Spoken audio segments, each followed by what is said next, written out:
All right. Hello again, everyone. Today, for this installment of Cooking Quarantine with Dave, we're gonna do something a little decadent today. I'm back in my kitchen, which is kind of a mess, but whatever.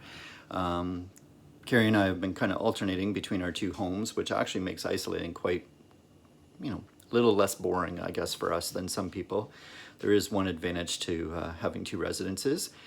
But today we're going to make something decadent. We're going to make some Sunday brunch. What are we going to make, you ask?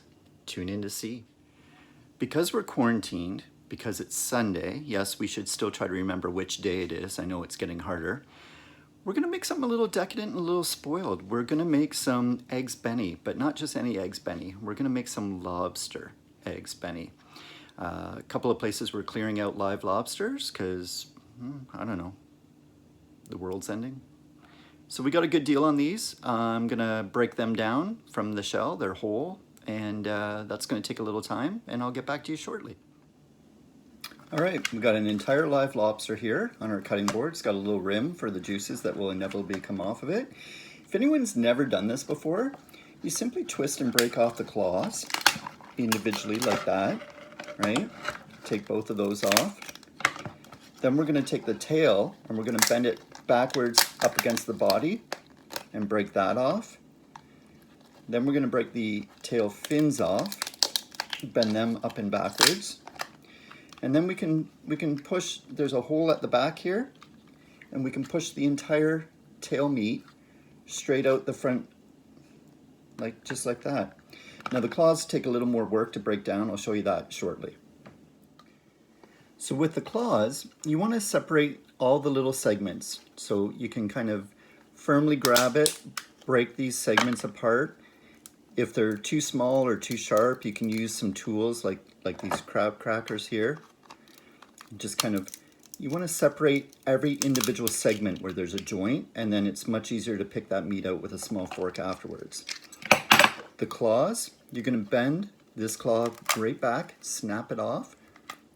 Again, there's good meat in there. And then the claw itself, you can kind of break up and pull out most of the meat with the crab crackers. Give them a good little crack, okay? Okay, now I've broken down actually two whole lobsters because if I'm making this much mess and doing this much work, I might as well. What I'm gonna do is I've placed all the shells aside. We're gonna boil those down in some water or chicken stock with some aromatics like carrot, bay leaves, celery, etc. Onion, and I'm actually going to make a lobster based stock. And what we're going to do is we're going to use a lot of our lobster meat to make our benny today, and we'll set some aside in the fridge for tomorrow, and we'll make a nice lobster risotto with the stock and leftover lobster meat. We can maybe do a class on that tomorrow, okay? Now, honestly, it does take a little time and a little practice to break down a whole live lobster like that. Most of you from the east coast of Canada or northeastern United States, New England area will definitely have more experience than a lot of us. If you're intimidated by that, don't be. Just, we've got lots of time on our hands, practice, play. And of course, this is a standard recipe that you can adapt to any eggs benny. You can do it with ham, bacon, crab meat, whatever kind of protein you want. Smoked salmon's delicious with a nice hollandaise as well. So yeah, just make what makes you happy. Okay, well, this is a really hard recipe to film and make at the same time because it requires assembling a lot of ingredients relatively quickly in a short period of time, and I kind of need two hands for it. But I'll go over some of what we've been doing. I've got some spinach here with a little bit of butter in a pan. I'm gonna just wilt that down on a medium heat shortly. I've got some water here that I'm going to warm up to just kind of a warm simmer. Like it's got to be steamy, but certainly not bubbling. We're going to use that as our double boiler for making our hollandaise sauce. And over here, I've got some water that I've got a couple of tablespoons of white vinegar in, and we're going to bring that up to a hot simmer below a boil. You want it kind of bubbly, but not boiling. And we're going to poach our eggs in that. Now over here, I've got 4 egg yolks that I've separated from the whites. We just want the yolk for the hollandaise sauce. I'm going to set those aside for a second. I've got the egg whites separated out. Now you can throw them out, but this is the time of the apocalypse. We want to use our food as much as possible. So maybe Carrie will be nice enough to make us a nice meringue or some sort of dessert or confection out of that later. And then I have our 2 eggs that we're actually going to poach. A good tip I saw on the internet this morning is to put them in a ramekin first and foremost. That way, you know, the eggs are good, the yolk is whole, and they're easy to pour into your swirled liquid to actually make your poached egg. Now, in my oven, I actually have some butter on a couple of English muffins. We're going to broil those shortly.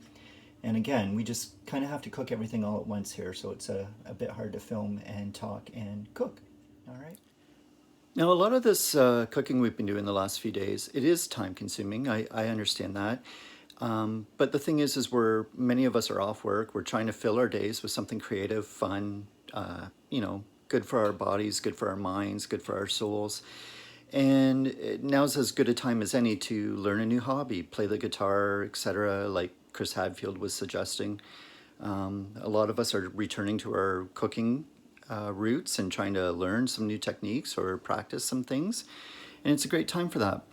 What I want to suggest, though, is when life gets back to normal, and it will, we all know it will. It doesn't seem like it some days, but it will. I want you to incorporate some of these slow life routines into your day-to-day busy working routines. No, we're not going to cook from scratch 7 days a week, but maybe take a day to set aside with your partner, your girlfriend, your boyfriend, husband, wife, maybe your kids. Maybe it's Sunday, maybe whatever day of the week you have free, and spend a little time together in the kitchen. Spend a little time cooking for each other, caring for each other, and loving each other. That's maybe one of the nicer things that'll come out of all this. All right? All right, so Carrie's going to just demonstrate a really simple avocado preparation for us. She's going to slice the avocado in half, pull it apart, and then you can see the pits in there. You stab it hard with a knife and it pops right out. And then she's just going to scoop the insides out with the spoon here. Oh, she's going to slice it first. See, this is why I asked for her help. I didn't know how she did this. She slices it in the shell, and then she's going to scoop it out. And it comes out in little slices. Isn't that cool? And what we're going to do is we're going to just squeeze a little lemon juice on these slices to help prevent them from browning. And then I'm going to just set them aside in the fridge for a little bit later for when we assemble our finished product. We're definitely going to put some decadent avocado on our lobster because that'll be delicious with our sauteed spinach and our hollandaise sauce. All right, thanks, Carrie. Now, one thing we're definitely going to have with our eggs Benny, since it's brunch and we're spoiling ourselves, is a nice mimosa. So we've got our champagne glasses, some orange juice, and this is an Ontario Charmant method of champagne or sparkling white wine. Its brand name is Lillet. I've honestly never had it before. It's a little bit cheaper, but that's okay. It's Charmant method instead of method classic is how they make Prosecco or Spanish Cava. A little easier and simpler and cheaper process of making champagne, and very similar effect. And you don't want to use expensive champagne when you're mixing it with orange juice. Now, for those of you that aren't comfortable opening champagne, you just remove the foil. You've got this little twisty cappy thing here. And the real secret to champagne is to not pop it or let it explode. So you take the cage off. What you're going to do is you're going to hold the cork and twist the bottle, not the other way around. That's a mistake some people make. And you're just going to hold and twist the bottle until the cork pops out. And that way you don't spill or lose your champagne.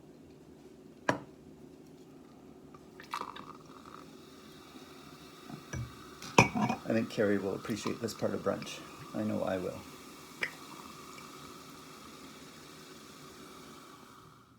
All right, I'm gonna try making my hollandaise now. I'm just gonna put a little dash of Dijon mustard in there for a little extra flavor. You can use a little cayenne pepper too if you want a little heat, which we probably will. And then we're just gonna put a couple of tablespoons of fresh squeezed lemon juice in there. And then we're going to whisk this until the eggs are thickened. They'll change color to a little bit of a lighter yellow shade, and the volume will, in theory, kind of sort of double. And then we're going to start, then we'll put it over our indirect heat source, and we'll start whisking in our cold unsalted butter. All right, so now our eggs have thickened. We're kind of setting our stainless steel bowl on top of a pot of warm water. It's the pot cannot touch the water. We don't want to boil or scald our eggs or turn them into scrambled eggs.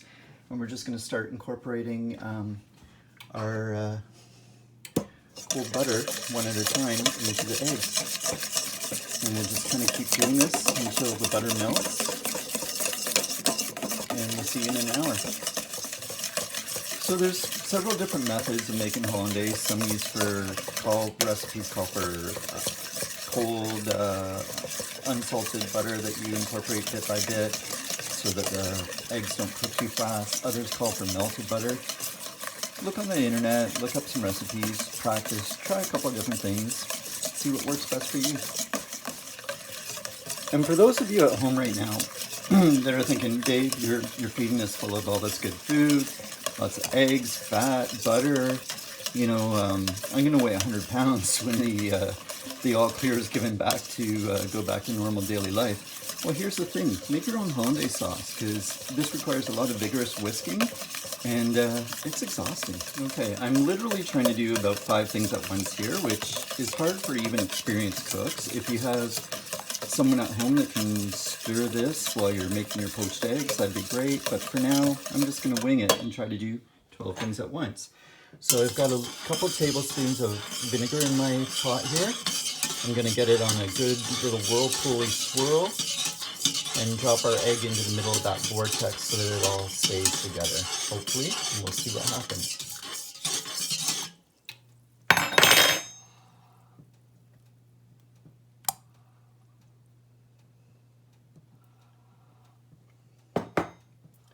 And that is a really terrible job of poaching an egg.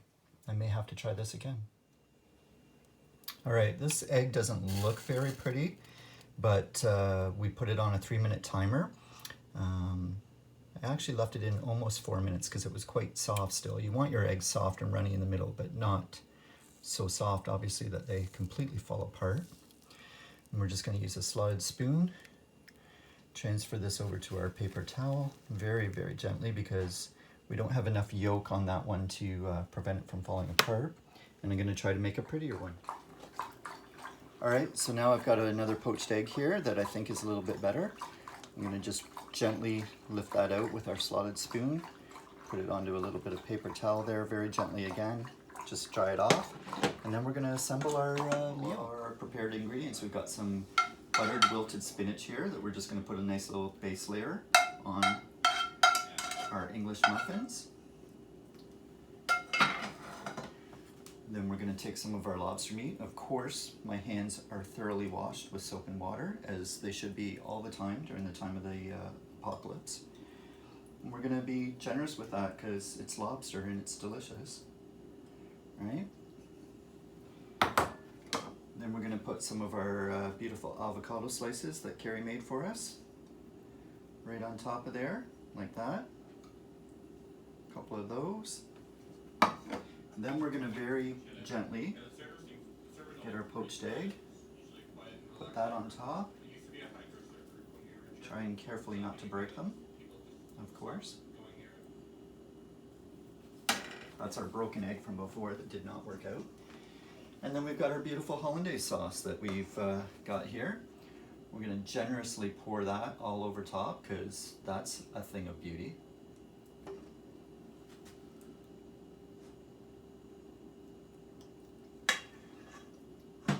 And then we're just going to garnish with some nice fresh chopped chives. I just came back on today for the first time in forever. Probably the first time in like 2 We're going to have a couple longer ones here just for some cute garnish, you know, just something kind of simple and nice. And there we have it. Lobster, avocado, spinach, hollandaise Benny. Enjoy your Sunday brunch. So again, here we are at the table. Got our mimosa, some salt and pepper if you care, and our nicely poached and assembled egg.